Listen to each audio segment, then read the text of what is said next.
Ako pa lang eh. Pero ang tanong ko ngayon, ano na yung mga naipangako nyo sa isa't isa na natupad nyo na?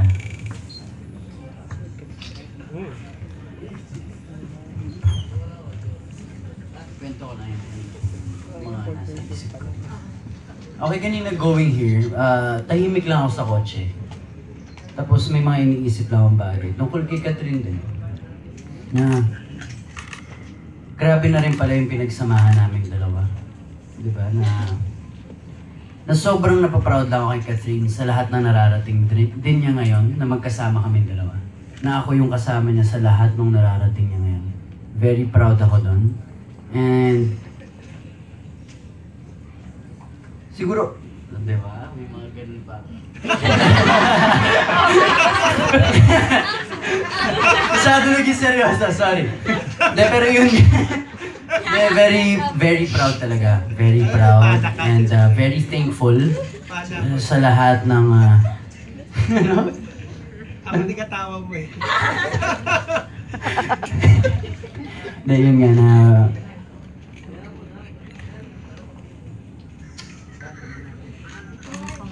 nagiging emotional ako eh. Kaya mo yan, Dan? Yun nga, very proud ako kay Catherine sa lahat na nangyayari sa amin ngayon. And kaming dalawa, very happy kami sa isa't isa.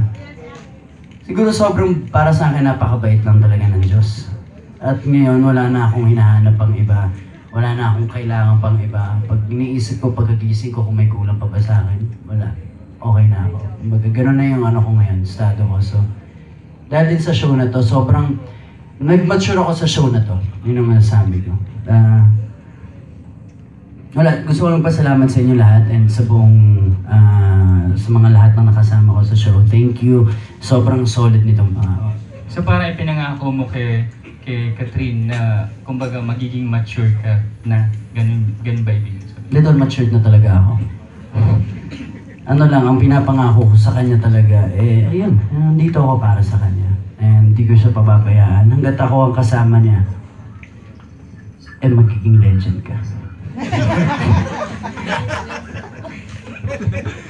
Si DJ kasi para siya, siguro di ba tinanong mo kung pinangako na magpapaka-mature siya, pero siguro kung meron lahat sa nakaharap sa inyo ngayon na pinaka-grabe mag-isip siya yon, sobrang lalim ng tao, as in, wow, lalim. Sobrang mature na, masasabi ko na siguro mas nag-grow talaga ako as a person because of DJ.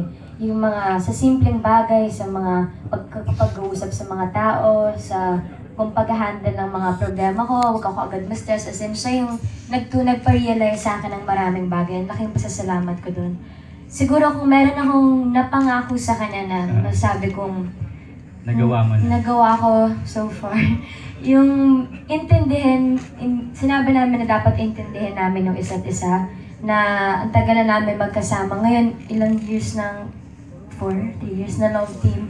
And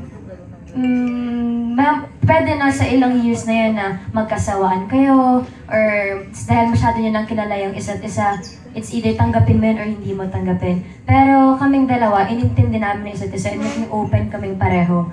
Parang tinanggap ko siya as Daniel, tinanggap niya kung sino talaga ako. And parang natupad yung pangako na yun, kasi ngayon, nararamdaman ko, na-realize ko na parang nag-grow kami together, and yun ang importante. Siguro na